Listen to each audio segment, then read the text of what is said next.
Hi, welcome to Tech Ranch, a place where we learn and earn technical skills in the most efficient way. Let's make coding fun. All about Java. Chapter 2, Basic Programming Concept.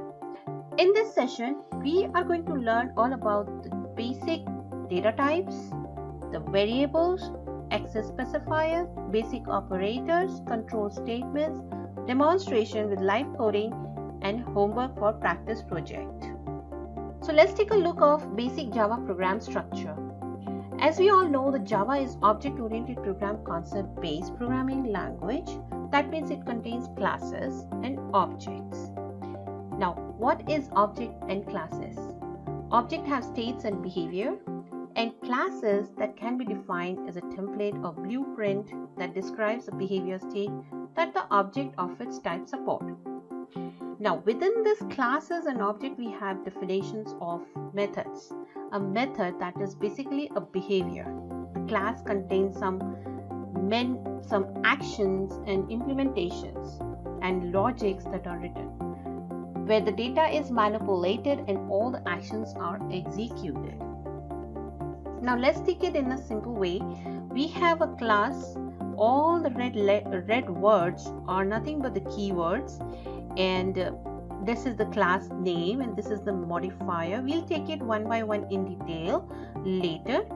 So as we know, the JVM first compile your .java file and convert it into the bytecode. So for that, he just need to have a starting point that is inside the class. So first we have to create the class. Once the class is created, that class was called inside the main method. Now, main method structure will be like this: the public static void main. Now, from here, JVM will start the pointer, and the public will be the scope of the main method for the JVM, and static is the keyword which basically helps to create an object and access the particular information and saves the memory. Void is a return type, and main explain JVM, the pointer is start from here. String args is nothing but the command line arguments that we'll take it later, and from here we start writing our main project, the main code.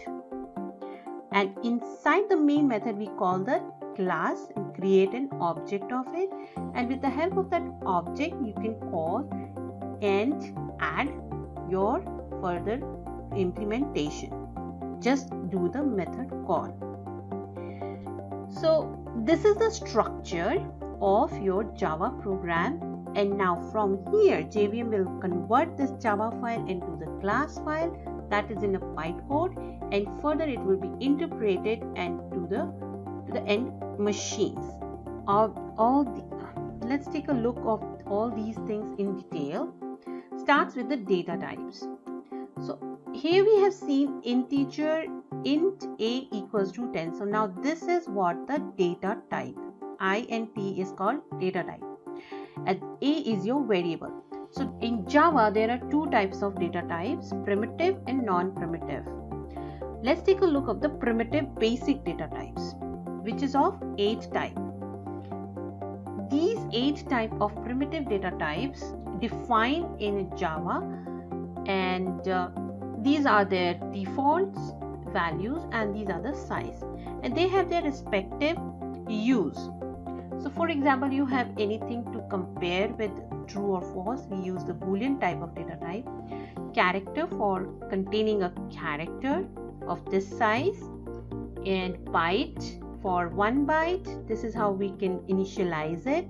Short, int is like a non-precise number, and long with the long precise number, 8 byte. Float was like more precise, 1, 2, 3.4 more accurate and precise value. Double will be the same kind of thing. And most of the time the short type of data type used for accessing the memory value and information. this is what we are going to, this will be more clear when we actually work and understand that how we can use these data types in our program. A variable is a container which holds the value while Java program is executed. A variable which is assigned with a data type. Variable is a name of memory location and of three types: local variable, class, static variable, and instance variable. To understand it, let's take a look. When we say int t equals to 0, so this is a local type of variable.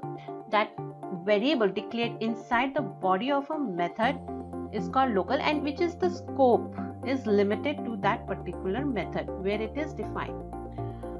Instance variable is something which is declared inside the class but outside the body of the method is called instance variable. That means its value of this instance specific is not shared among the instances. When it comes to the class variable or static variable, a variable which is declared as a static is called the static variable, and it cannot be called as a local. You can create a single copy of static variable and share among all the instances of the class. So that's what the memory location of this type of variable happens only once when the class is loaded in the memory. We'll see that in detail later when we actually work it. So this is all about the variables. Let's see the access specifier. There are two types of modifier in Java: access modifier and non-access specifier. What does that mean? It's like giving you the scope or the visibility of particular object of that application. So suppose when we say about the access type of modifier, that is nothing but the visibility. So there are four types of access modifier: public, private, protected, and default. So when we define default means which is visible to the package, which is actually you don't have to mention it, it will be defined as default.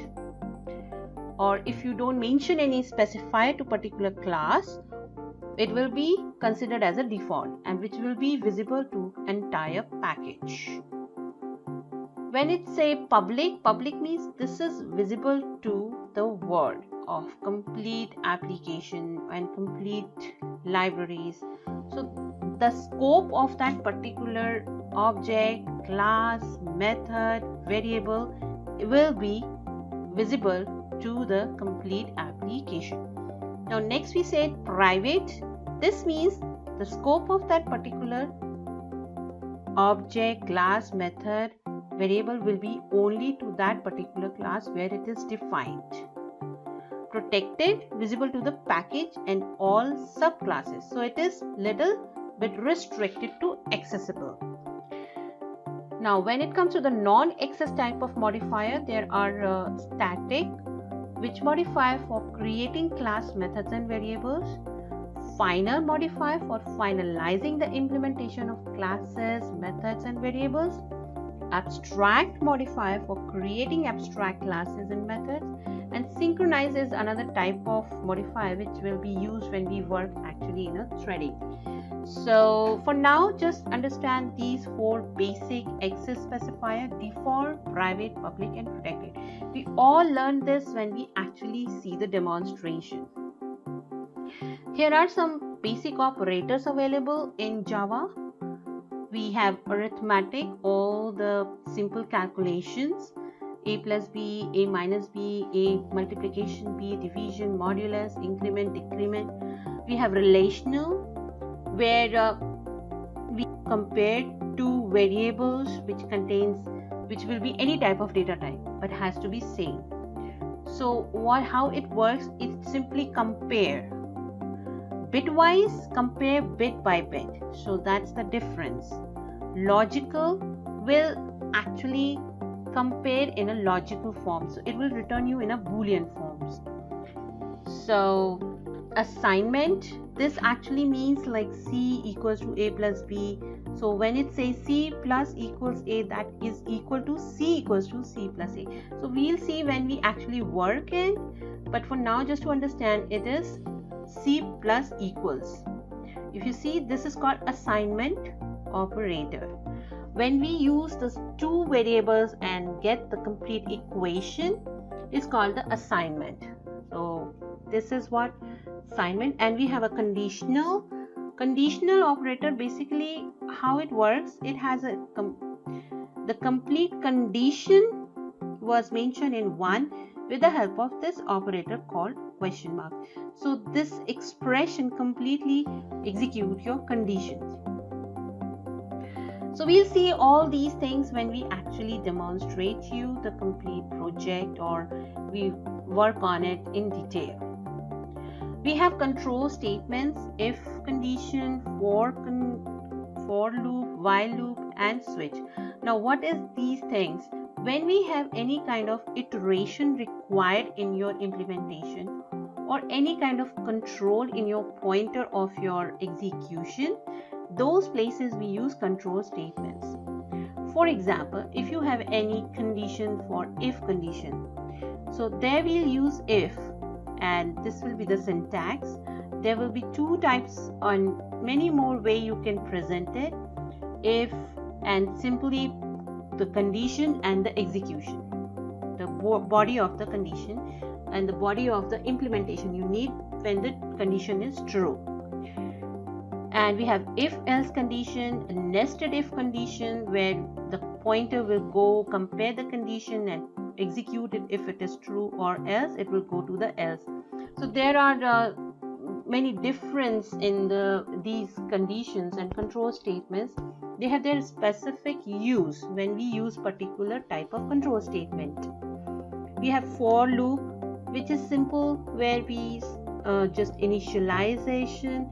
We have condition, and we have the increment or decrement type of operator and body of that particular for loop.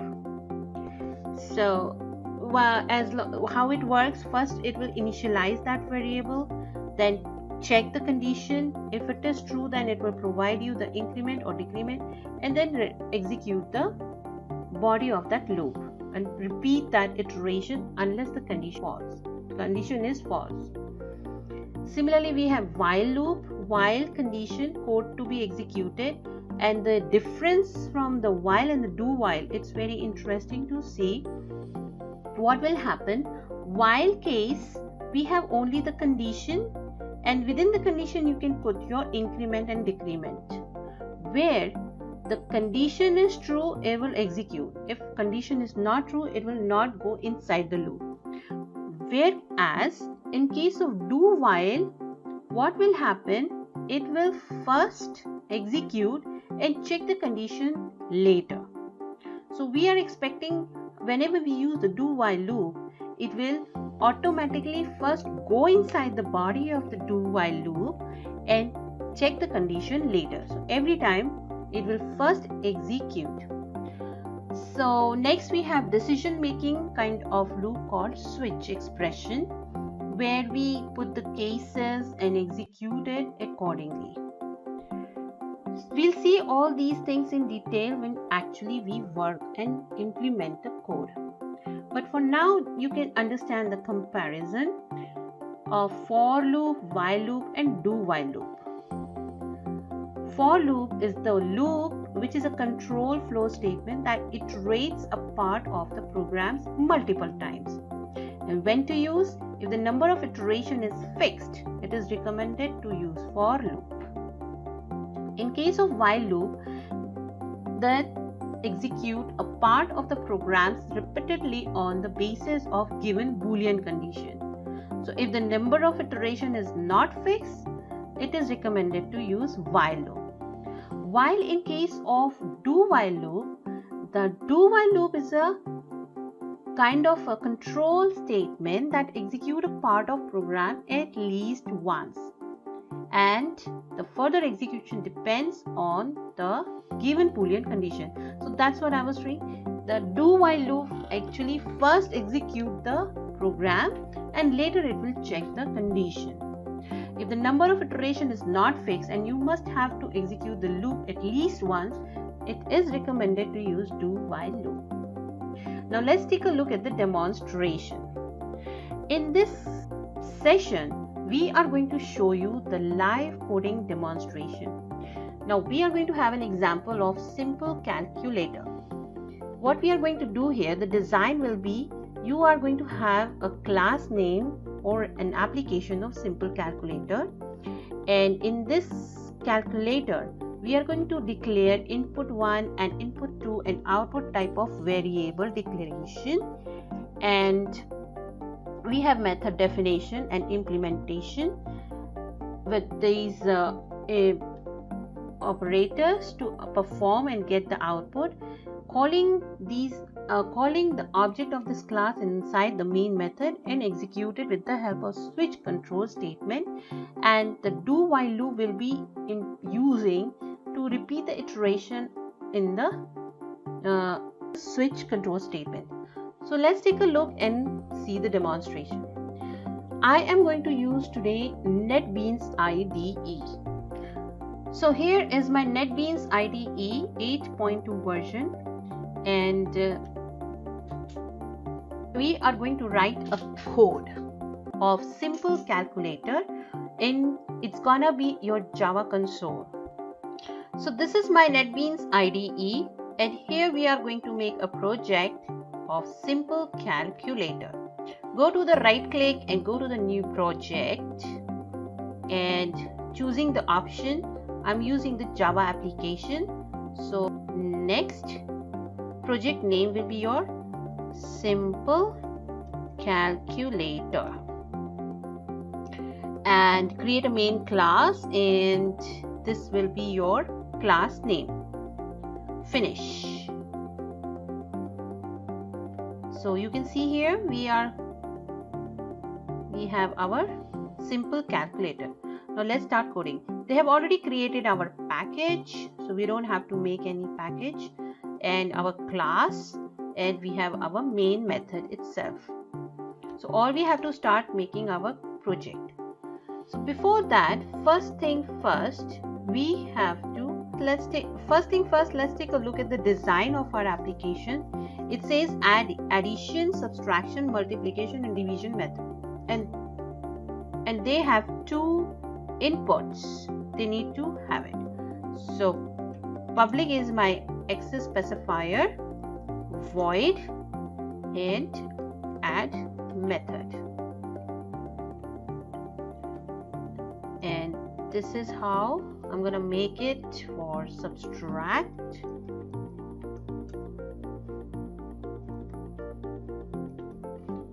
And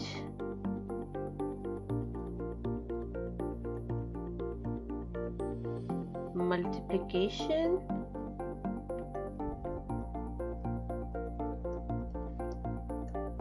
and division. Now, so I made it as a public access specifier for these methods. Now we need three variables for all these methods to have input a plus b equals to c. So we know this will be equals like this. So to make it this, what we can do, first we need to get the value from the user. We can use this kind of library. We'll see that in detail later, but for now, just to get the value from the user has to provide you the input. Now this showing the error because I need to include the library, so I'm just simply including this. This is what the feature of IDE, that it will auto correct or fix your project issues. So now what is happening here, we got our, now I'm using the double type of data type for my precise input and output.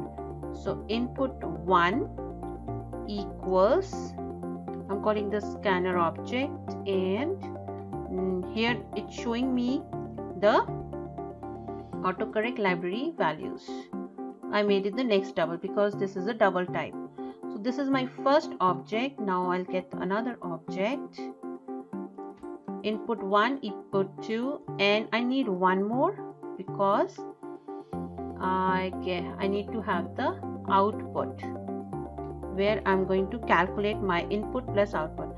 So what I can do, input 1 plus input 2, and after this I am going to print the message, or else you can just simply give output C output equals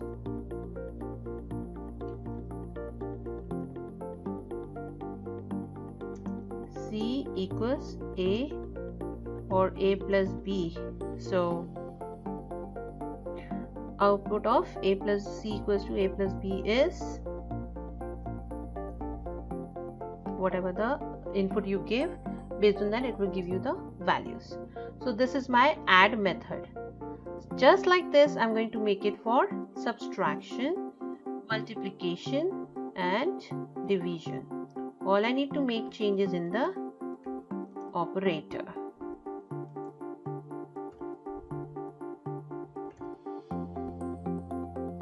And the division.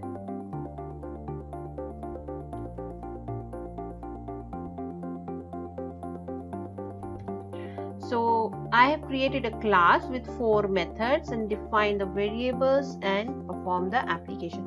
Now next part, we have to go to the main method. In the main method, I am going to make an object first.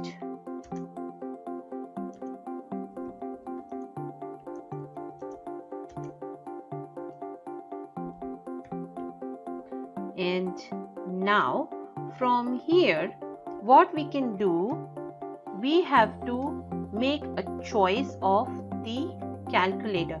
So I'm going to use the DoWhile.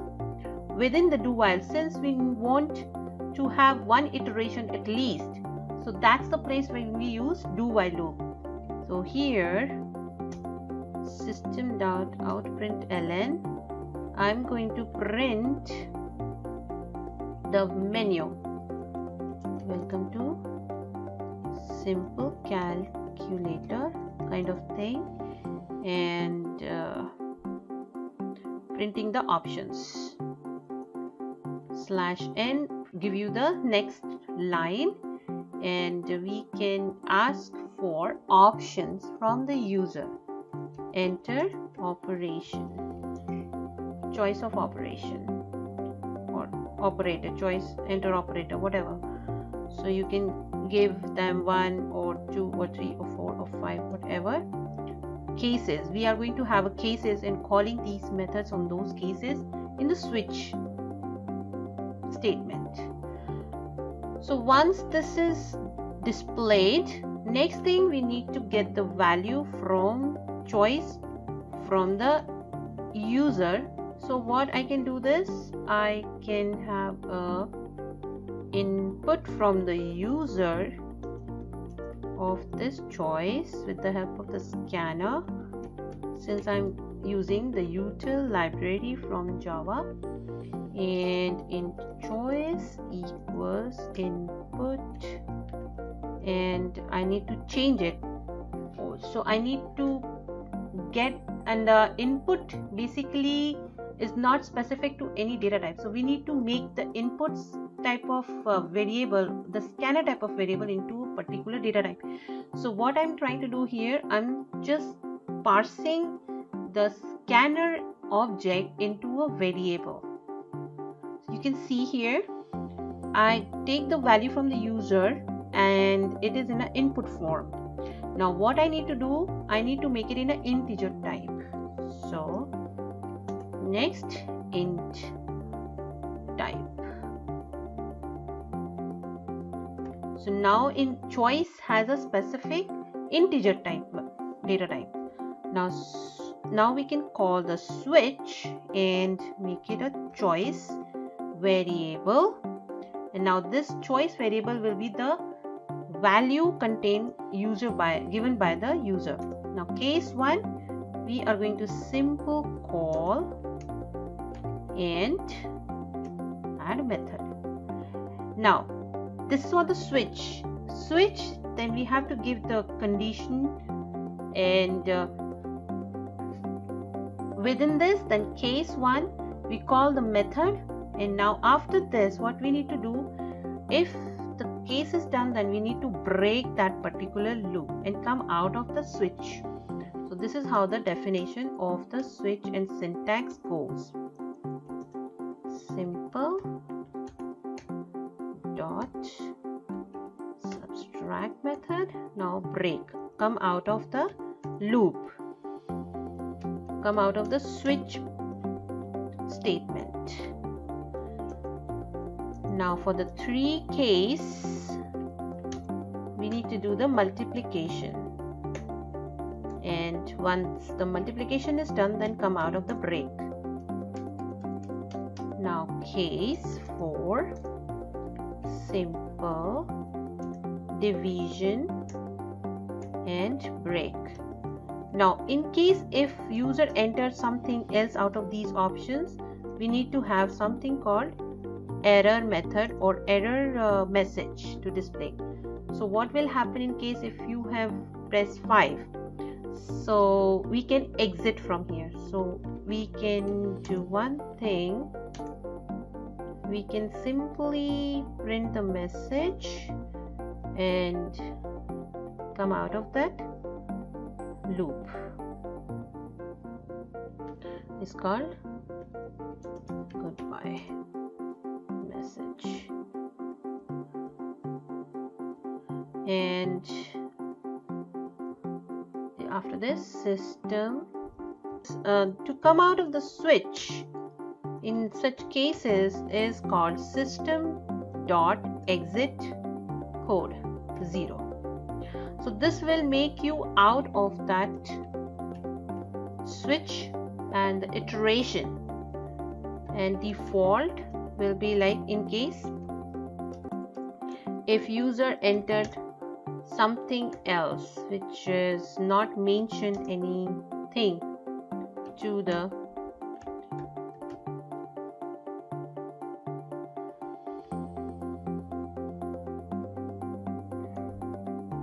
error.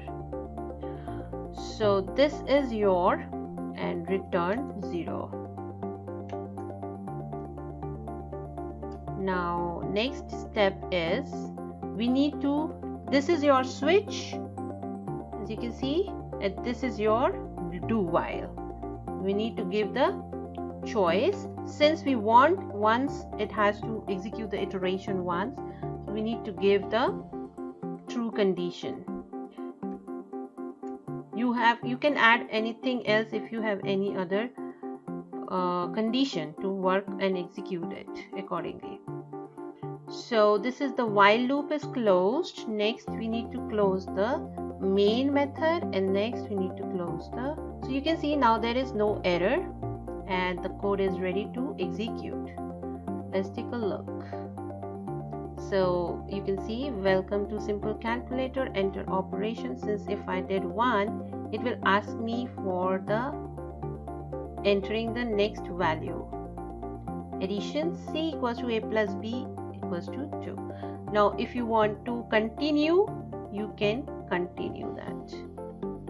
It's give you the subtraction.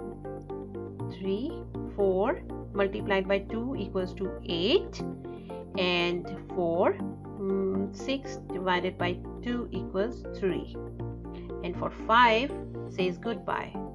And in case if I entered something else like 7, it will give you error and come out of the loop. So this is the live coding demonstration for simple calculator using basic Java programming concept. What you can do, the scientific calculator, we have done the simple calculator. You can add more functionality and perform some more functions of the scientific calculator, like average, calculation of percentage, median, modulus, square root, dividend, and many more. Add more functionality with more complicated calculation for your scientific calculator class using method definition and implementation. Important facts. Variable is a container which holds a value while Java program is executed. Data types are the type of data with specific size limited of a value. And we have learned about modifier that sets the scope of a variable or class or methods. Control statements that help to implement recursive or iteration and decision-making algorithms. So this is what we learned for today: variables, data type, modifier, control statements, or basic Java programming concepts. We have many more to learn about Java programming concepts that will come when we actually work in the library and more implementation of algorithms. So there are many more to come. We'll learn more. Next session, we'll learn about collection framework. So stay tuned and please subscribe to our channel to get updates, and don't forget to press the bell icon to get the notification on upcoming videos. Let's make coding fun. Thank you.